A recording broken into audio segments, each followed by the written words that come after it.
माँ आप हमेशा कहती थी पोता पोती होगा तो मेरा सारा वक्त उसके लिए होगा, पर मुझे नहीं लगता आपकी बातों में कोई दम था। वो सारी बातें खोखली थीं। आप जानती हैं सीमा पत्नी का 8वां महीना चल रहा है, कभी भी नन्हा मेहमान आ सकता है और यहाँ हमारी फुल टाइम मेड एडवांस लेकर भाग गई। उसका कोई अता पता नहीं है। मैं क्या काम धाम छोड़कर यही करता रहूं और आप भैया के पास जाकर बैठ गई। अरे हमारे लिए या हमारे बच्चे के लिए आपके पास बिल्कुल वक्त नहीं है। गौरव अपनी माँ ललिता जी को फोन पर कहता है। ललिता जी बोली, तू भी बिल्कुल बुद्धू है, इसमें परेशान होने वाली क्या बात है और क्या जरूरत है नौकरानी रखने की। मैं कहती हूँ तुम्हारी सास भी तो खाली बैठी है, वो किस दिन काम आएगी। दान दहेज तो दिया नहीं था तो बेटी के लिए इतना भी नहीं कर सकती वो। उनको अपने पास बुला लो। वैसे तो लड़की की पहली डिलीवरी मायके में ही होती है, पर मुझे पता है उनकी औकात नहीं है। कम से कम बेटी की ही मदद कर दे। जब बच्चा संभालने लायक हो जाए वापस भेज देना उनके घर। गौरव को उसकी माँ का सुझाव पसंद आया। उसने कहा, हाँ कह तो आप सही रही हैं। ललिता जी बोली, बेटा मैं तुम्हारे फायदे की बात करूँगी।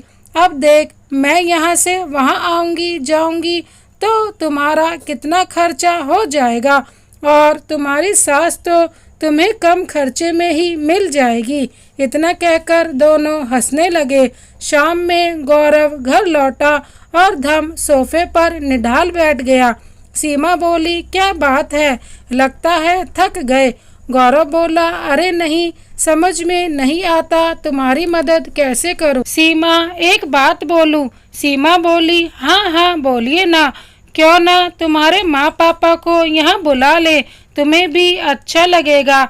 लेकिन क्या? सीमा बोली। लेकिन गौरव बोला, पिछली बार जो हुआ क्या उसके बाद वो यहाँ आएंगे? सीमा मुस्कुराकर बोली, दामाद की बातों से कोई नाराज नहीं रहता। फिर मेरी ऐसी हालत सुनकर मम्मी पापा दौड़े आएंगे। मैं अभी माँ को फ़ोन करके कहती हूँ। सीमा ने अपनी माँ कमला जी को फ़ोन किया और आने के लिए कहा। कमला जी तुरंत अपने पति मनोहर बाबू को बोली, सुनिए, सीमा का 8वां महीना शुरू हो गया है, उसे बड़ी परेशानी है। अब ऐसे में मायके वाले ध्यान नहीं रखेंगे तो कौन रखेगा?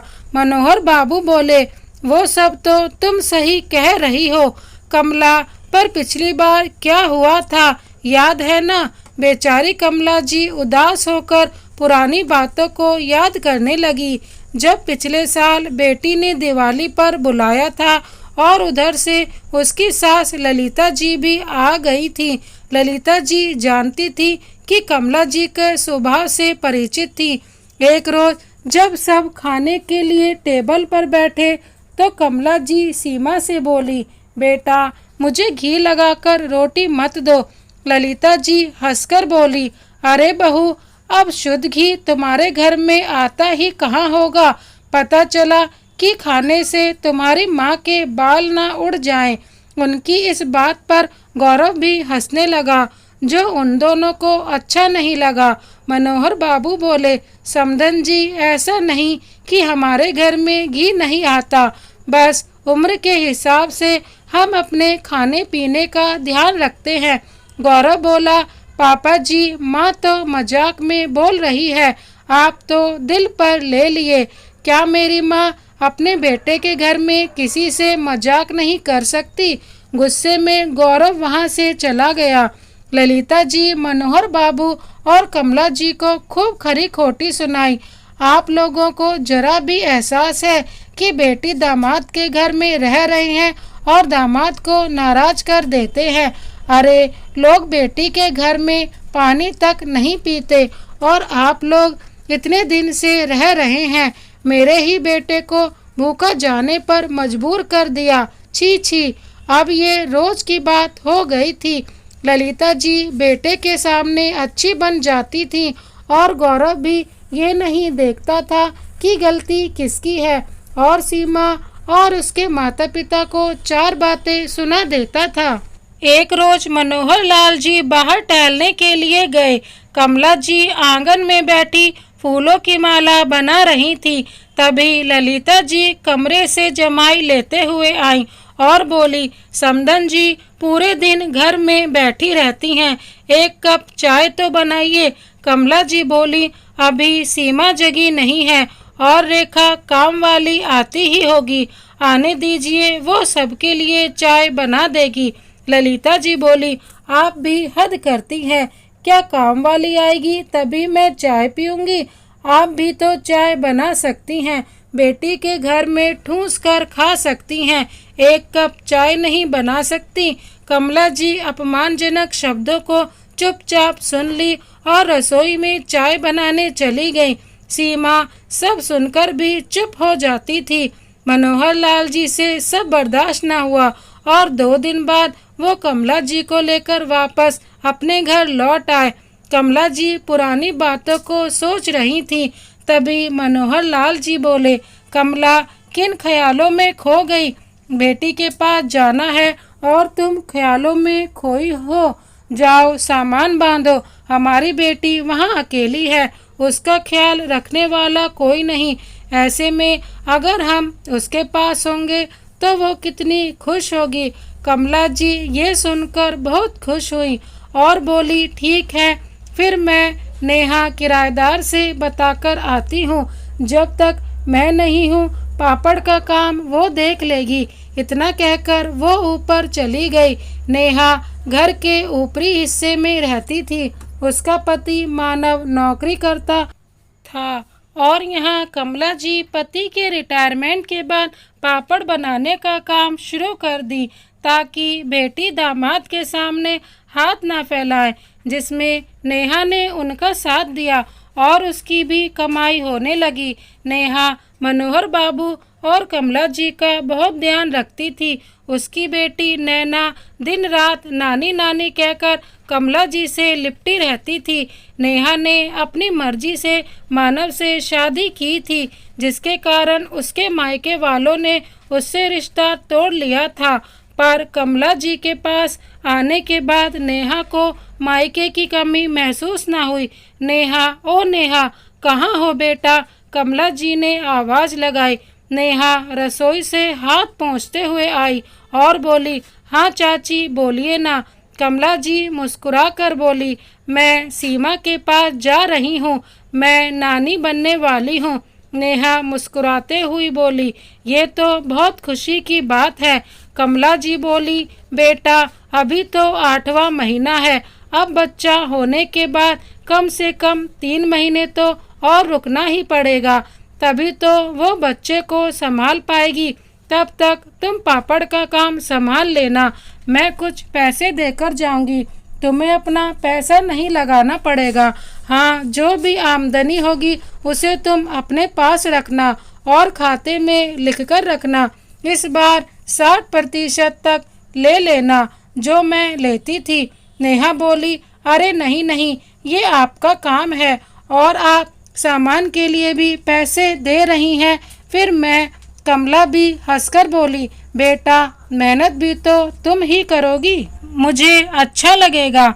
चलो मुझे पैकिंग भी करनी है, मैं चलती हूँ। कमरे से मानव बोला, नेहा घर का काम हो जाएगा, तुम चाची की पैकिंग करवा दो। नेहा मुस्कुराते हुए कमला जी के साथ गई और पैकिंग करवाई और काम घर के लिए निश्चित रहने को कहा।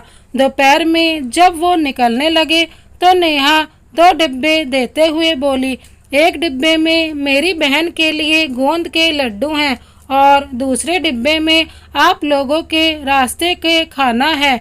अपना ध्यान रखिएगा और पहुंचते ही मुझे खबर कर दीजिएगा। कमला जी ने नेहा के सर पर हाथ रखकर आशीर्वाद दिया। अगले दिन गौरव स्टेशन से दोनों को लेकर घर पहुंचा। सीमा माता पिता को देखकर बहुत खुश हुई। बेटी का चेहरा देखकर वो दोनों भी पुरानी बातों पर मिट्टी डालने लगे और दोनों को आशीर्वाद दिया। पूरा घर बिखरा हुआ था। कमला जी ने आते ही पूरे घर की जिम्मेदारी संभाली।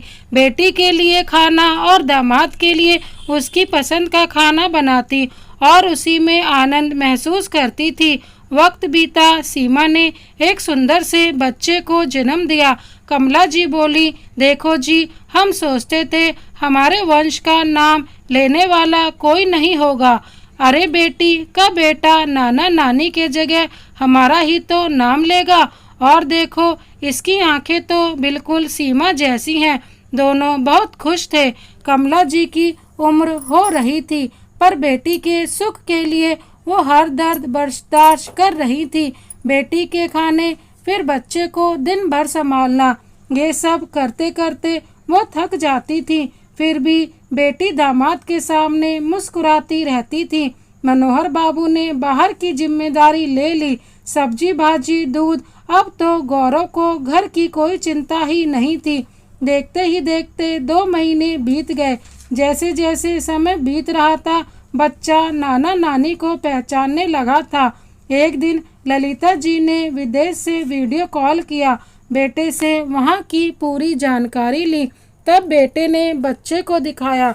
बच्चा कमला जी की गोद में हंस रहा था और वो उसे सीने से लगाकर गा रही थी, चंदा है तू, मेरा सूरज है तू, इस नानी के दिल का टुकड़ा है तू।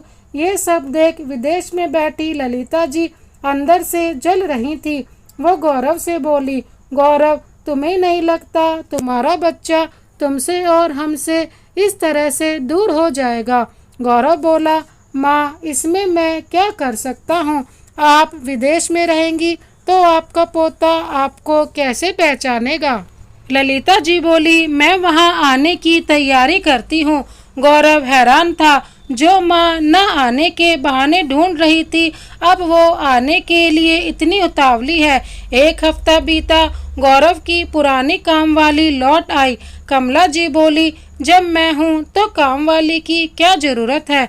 गौरव बोला, अरे नहीं मम्मी जी, आप क्या कोई कामवाली हैं? आप भी थक जाती हैं, आपको भी अब आराम की जरूरत है। सब बातें ही कर रहे थे कि अचानक उधर से दरवाजे पर एक गाड़ी रुकी। सबने देखा, गाड़ी से ललिता जी उतरी और कमला जी से अपने पोते को ले ली, मानो वो उसे छीन रही हो। उस दिन तो ललिता जी ने बच्चे को कमला जी को हाथ तक नहीं लगाने दिया, पर बच्चे के बदन में दर्द हो रहा था और वो रोए जा रहा था, मानो उसे नानी के हाथ की मालिश चाहिए थी।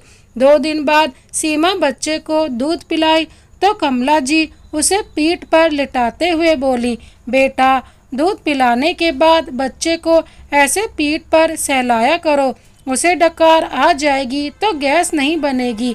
तभी बच्चे ने थोड़ी सी उल्टी कर दी। फिर क्या था, ललिता जी ने बकेड़ा खड़ा कर दिया। हे भगवान, समधन जी, जब आपको ही बच्चे को संभालना नहीं आता तो आप अपनी बहू को क्या सिखाएंगी? कमला जी हंसकर बोली, समधन जी, बच्चे जो नहीं पचा पाते उसे ऐसे ही निकाल देते हैं, इसमें घबराने की कोई बात नहीं है। गौरव और ललिता जी ने उनकी एक ना सुनी और बच्चे की सारी जिम्मेदारी कामवाली को पकड़ा दी। कमला जी मन मसोस कर रह गई, पर जब भी बच्चे के रोने की आवाज़ आती, वो खुद पर काबू नहीं रख पाती और उसे लाड कर लेती। एक रोज बेटी दामाद बाहर गए थे।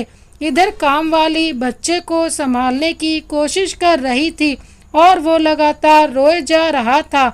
ललिता जी आई और बोली, ला मुझे दे, तुझे कुछ नहीं आता। ललिता जी ने भी कोशिश की, फिर झल्लाते हुए बच्चे को काम वाली को देकर अपने कमरे में चली गई। कमला जी ने बच्चे को काम वाली से लिया, फिर एक छोटी सी अजवाइन की पोटली बनाई, उसे हल्का गर्म करके बच्चे के पेट को सेकने लगी। उससे बच्चे को बहुत आराम मिला और नानी का स्पर्श पाकर वो मुस्कुराने लगा। काम वाली बोली, अम्मा, आपके हाथों में तो जादू है, अपने जादू की पोटली से कैसे इसे चुप कर दिया। बच्चे के चुप होते ही ललिता जी अपने कमरे से बाहर निकली और ये सारी बातें सुनकर गुस्से में भर गई। जब बेटा बहू घर आए तो हल्दी नमक मिलाकर बेटे को भड़काया और बोली, तुम्हारी सास ना जाने क्या जादू टोना करती है। अगर ये सब यहाँ होगा तो मैं यहाँ नहीं रह सकती और मैं अपने पोते को खतरे में नहीं रखना चाहती। फिर क्या था, गौरव ने खूब खरी खोटी सुनाई। मम्मी जी, आपकी हिम्मत कैसे हुई मेरे बच्चे पर एक्सपेरिमेंट करने की?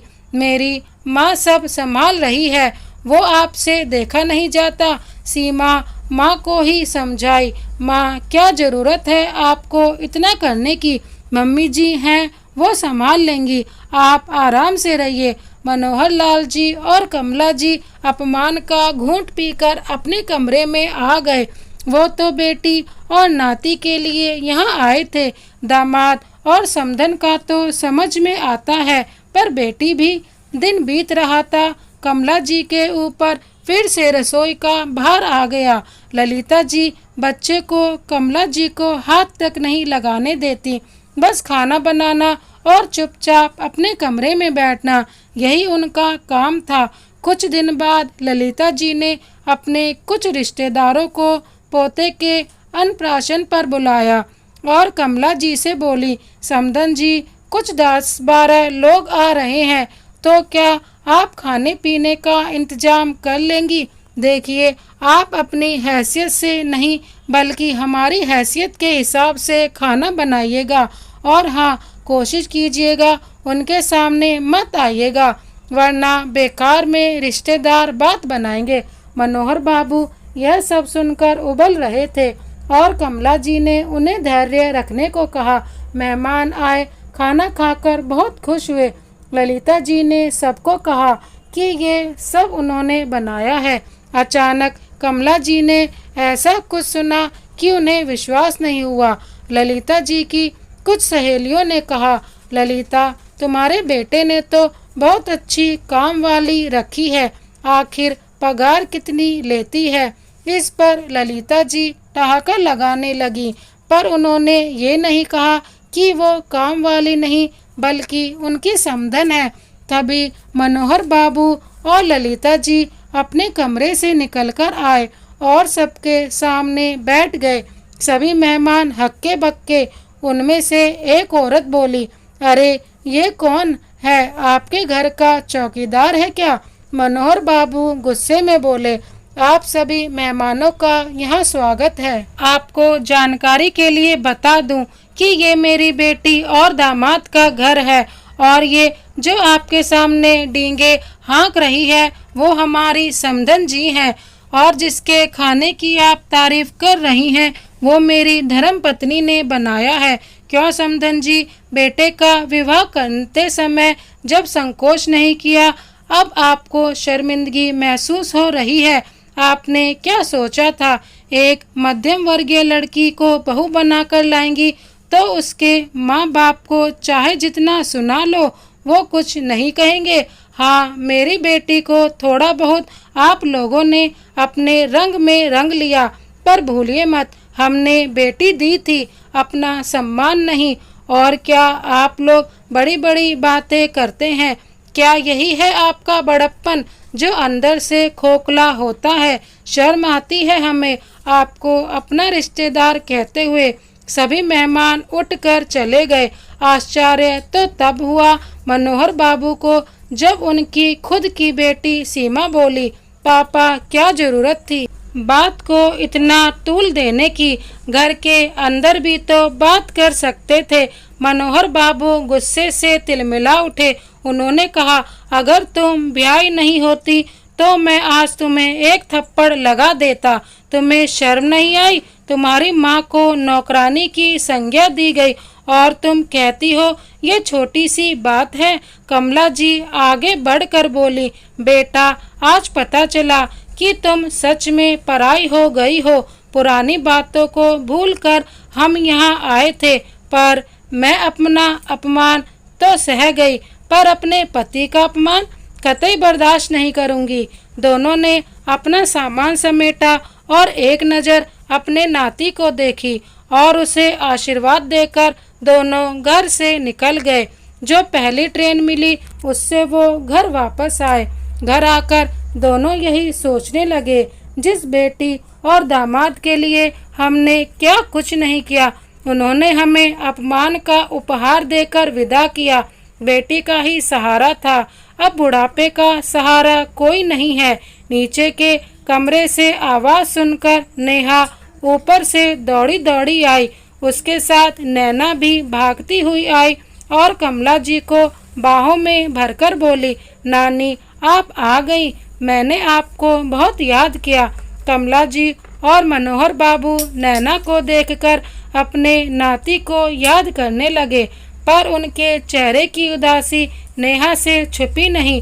नेहा बोली, नैना अब नाना नानी को परेशान मत करो, थक कर आए हैं। आंटी अंकल आप लोग फ्रेश हो जाइए, मैं आपके लिए कुछ खाने के लिए लाती हूँ। नेहा की बातें सुनकर कमला जी की आंखें नम हो गईं और उन्होंने अपने आंसुओं को छिपाने की कोशिश की, जो नेहा ने देख ली। मनोहर बाबू हाथ मुंह धोकर अपने घर को देख रहे थे और संतोष की सांस ले रहे थे और उनके कानों में अभी भी वही बातें गूंज रही थी। जैसे ही उठकर वो खिड़की खोलने गए, अचानक उनके सीने में बहुत जोर से दर्द हुआ और वो कराहते हुए बोले, कमला। कमला जी उन्हें संभालने की कोशिश की, पर ये क्या, मनोहर बाबू तो निढाल होकर जमीन पर गिर गए। कमला जी चिल्लाई, नेहा, मानव जल्दी आओ। दोनों भाग भाग कर आए, पर ये क्या, मनोहर बाबू तो निष्प्राण हो चुके थे। कमला जी विलाप करने लगी, ये क्या किया आपने, आप मुझे अकेला छोड़कर चले गए। नहीं नहीं, मेरे साथ ऐसा अन्याय मत कीजिए, आपके बिना मैं इस निर्दयी दुनिया में अकेली कैसे जीऊंगी। बेचारी कमला जी का बुरा हाल था। बेटी दामाद आए और खाना पूर्ति करके चले गए। 1 महीने बाद कमला जी नैना के लिए कुछ बनाकर ऊपर जा रही थी, तब उन्होंने सुना कि मानव कह रहा था, नेहा हमने फ्लैट खरीद लिया है, अब तुम जाने से इनकार कर रही हो। नेहा बोली, आप समझते क्यों नहीं है, चाची को किसके भरोसे छोड़कर चले जाएं। उन्होंने तब मुझे माँ का प्यार दिया जो मेरे मायके वालों ने मुझे छोड़ दिया। नहीं नहीं, मैं उन्हें छोड़कर कहीं नहीं जा सकती। ये सुनकर कमला जी की आत्मा रो पड़ी और वो सोचने लगी, जिस बेटी के लिए इतना किया उसने अपमान करके भेज दिया, और जिससे मेरा खून का रिश्ता नहीं, वो मेरे लिए सब कुछ छोड़ रही है। कुछ दिन बाद सीमा और गौरव कमला जी के पास आए और बोले, अकेली वृद्ध महिला का किराएदार के साथ रहना खतरनाक होगा, बेहतर होगा इस घर को हम बेचकर आप हमारे साथ रहिए। कमला जी ने कहा, नहीं, मुझे अब किसी के सहारे की जरूरत नहीं है, और इस वृद्ध महिला की चिंता करने के लिए उसकी दूसरी बेटी और दामाद है। ये बात सुनकर गौरव आश्चर्य से उन्हें देखने लगा। तभी मानव उनके लिए चाय लेकर आया। गौरव बोला, अच्छा, तो ये किराएदार आपको धमकाकर घर को हथियाना चाहता है, तुम लोगों की हिम्मत कैसे हुई। इतना कहकर गौरव ने मानव का कॉलर पकड़ लिया। कमला जी ने गौरव को एक जोरदार थप्पड़ लगाते हुए बोली, आज तक किसी सास ने ऐसा नहीं किया होगा जो आज मैंने किया है। याद रखो, तुम दोनों मेरे लिए अब कोई नहीं हो। अब मेरा जो कुछ है इन दोनों का है, क्योंकि इन्होंने मेरे लिए वो किया है जो तुम जीवन भर नहीं कर पाओगे। सीमा कुछ कहती उससे पहले ही कमला जी बोली, तुम तो रहने दो बेटा, देख लिया कि तुम्हारे मन में अपने माँ बाप के लिए कितना सम्मान है। निकल जाओ मेरे घर से और कभी पलटकर मेरे दरवाजे की तरफ मत देखना। तुम्हें लगा होगा कि अब तो ये बुढ़िया अकेली है, तो इसे नौकर बनाकर अपने साथ रखूंगी और उसकी सारी संपत्ति हथिया लूंगी, पर नहीं, मैं ऐसा कुछ नहीं होने दूंगी। चले जाओ यहाँ से। कमला जी ने उनके मुंह पर दरवाजा बंद कर दिया और उसी दिन एक वकील को बुलाकर अपनी सारी संपत्ति नेहा की बेटी नैना के नाम कर दी, ये कहते हुए कि मैं जब तक जीवित हूँ खाना पीना दवाई हर खर्चा किराए के पैसे से होगा और मेरी मृत्यु के बाद यह सारी संपत्ति नैना को दी जाएगी। कमला जी ने माँ होने का फर्ज निभाया तो मानव और नेहा ने भी बेटी दामाद का फर्ज निभाया। अपने फ्लैट में ना जाकर कमला जी के साथ रहे। वो जब तक रही उनकी देखभाल की जो कोई नहीं करता। क्या कमला जी ने सही फैसला लिया? हमें कमेंट बॉक्स में ज़रूर बताइए। इसी तरह की कहानी देखने के लिए हमारे चैनल को सब्सक्राइब कर बेल आइकन को प्रेस कर दीजिए। Thank you so much. Vande Mataram.